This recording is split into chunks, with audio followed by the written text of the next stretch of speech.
este tema, el COVID-19, la emergencia sanitaria, económica y social. ¿Cómo está? Muy buenas tardes. Buenas tardes, José Ángel.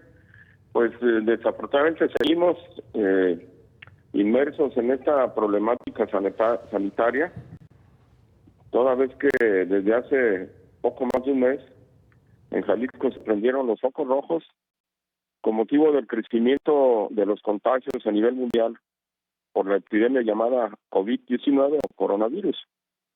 Algunos días después, el gobierno federal, aunque tenía conocimiento previo de este problema, con toda parsimonia tomó carta en el asunto, inició con algunas recomendaciones, hasta que por fin, el día 30 de marzo, emitió una declaratoria de emergencia sanitaria por causas de fuerza mayor.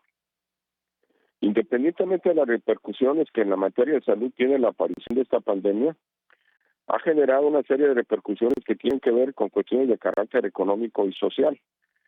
En materia de salud, ha sido necesario implementar una estrategia para difundir entre la población diferentes medidas preventivas para evitar los contagios, para concientizarnos de la gravedad de esta pandemia, que ha sido necesario también diseñar una estrategia organizacional para establecer adecuados mecanismos de coordinación entre las dependencias federales, estatales y municipales para tratar de unificar criterios en la atención de este grave problema de salud pública. Fue necesario también cumplir con la formalidad de emitir la declaratoria oficial de emergencia sanitaria, como lo marca la Constitución Política de los Estados Unidos Mexicanos y la Ley General de Salud. A pesar de que dicha declaratoria no fue suficientemente clara, posteriormente fue necesario modificarla. En la práctica, esta declaratoria sirve de base para que todas las autoridades de los diferentes niveles de gobierno realicen lo que les corresponde de acuerdo a su competencia y a sus facultades. Aunque algunos presidentes municipales indebidamente han emitido toques de queda, algunos gobernadores han organizado retenes para impedir el paso a todas las personas que provienen de otros estados. A pesar de que la declaratoria no es una suspensión de derechos, con ello han estado violando el derecho constitucional de libre tránsito, lo cual demuestra un desconocimiento o un temor excesivo, un desconocimiento de la Constitución y una interpretación errónea de la declaratoria de emergencia sanitaria, o también puede ser un temor excesivo por proteger a la población. El hecho es de que se tiene que tener cuidado de no caer en exceso, de no interpretar unilateralmente los criterios que se establecieron en la declaratoria. No hay suspensión de derechos. Es una invitación de los gobiernos a mantenernos en casa, a mantenernos en aislamiento social, a no acudir a lugares en donde concurran muchas personas. En materia económica, la llegada de este virus a México, así como la desorganización y la falta de coordinación entre algunas autoridades, ha traído como consecuencia la suspensión de actividades hasta el 30 de abril, decretando la prohibición de reuniones mayores a 50 personas, así como la suspensión de las actividades no esenciales.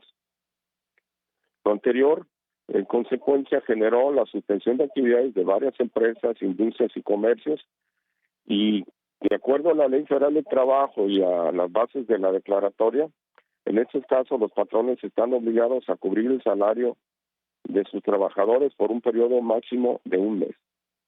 Este tema ha generado muchas controversias porque el gobierno federal ha manifestado que los patrones deben pagar los salarios íntegros a sus trabajadores. Y por otra parte, la mayoría de los patrones han considerado que debe ser el pago exclusivamente del salario mínimo, con base en el salario mínimo, pero es un salario mínimo general, ni siquiera el salario mínimo especializado, lo cual ha sido motivo de múltiples discusiones, incluso ha generado conflictos entre patrones y trabajadores, además de que hay empresarios y patrones que han amenazado con cerrar definitivamente sus negocios o empresas. Se les hace excesivamente grave la suspensión de actividades por un máximo de un mes.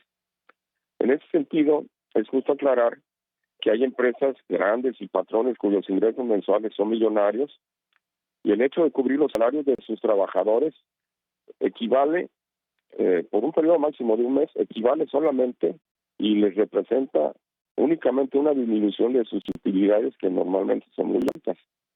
Por otra parte, hay empresas o comercios que pueden considerarse medianas, que si bien han estado trabajando con utilidades e ingresos suficientes, sí pueden ver un poco afectadas sus finanzas durante este periodo de suspensión.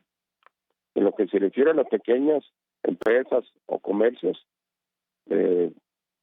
pequeños, durante este periodo de suspensión sí se ven afectados de manera sustancial en sus ingresos, al grado de que algunas no tienen la capacidad de cubrir los salarios de sus trabajadores y además corren el riesgo de caer en estado de quiebra. Por último, las pequeñas empresas o empresas familiares o comerciantes en pequeño, comerciantes llamados informales, los trabajadores eventuales, son quienes se ven más afectados durante esta emergencia sanitaria con la suspensión de actividades, pues sus pequeñas empresas o comercios subsisten con el ingreso diario y sin él no pueden siquiera cubrir sus gastos más elementales, como son la alimentación y el sustento diario. Aunque los 3 niveles de gobierno han implementado diversos programas de apoyo económico, como siempre sucede, existen conflictos porque todos quieren recibir el mayor beneficio. Y quienes han exigido mayores apoyos económicos y exenciones de impuestos son los propietarios de grandes empresas y consorcios comerciales. Algunos incluso han pedido estímulos fiscales y exenciones de impuestos, inclusive solicitando que se les apliquen estas exenciones de manera retroactiva. Ese es uno de los dilemas que les corresponde resolver a quienes representan los gobiernos federal, estatales y municipales. ¿A qué empresas y comercios o personas deben integrar los programas de beneficio económicos? ¿Qué tipos de apoyos deben darles? ¿Y qué cantidades o porcentajes? Esa es la disyuntiva, ese es el dilema.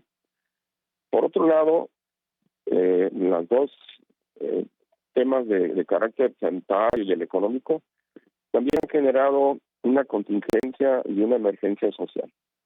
Existe el temor de muchas personas y sus familias a ser contagiados por esta enfermedad, por la información confusa que se ha estado difundiendo, por las declaraciones falsas que se comparten en las redes sociales, por la poca claridad de las decisiones del gobierno, por la toma de decisiones a destiempo, la falta de conciencia de algunos ciudadanos, la interpretación equivocada de algunos funcionarios, presidentes municipales y gobernadores.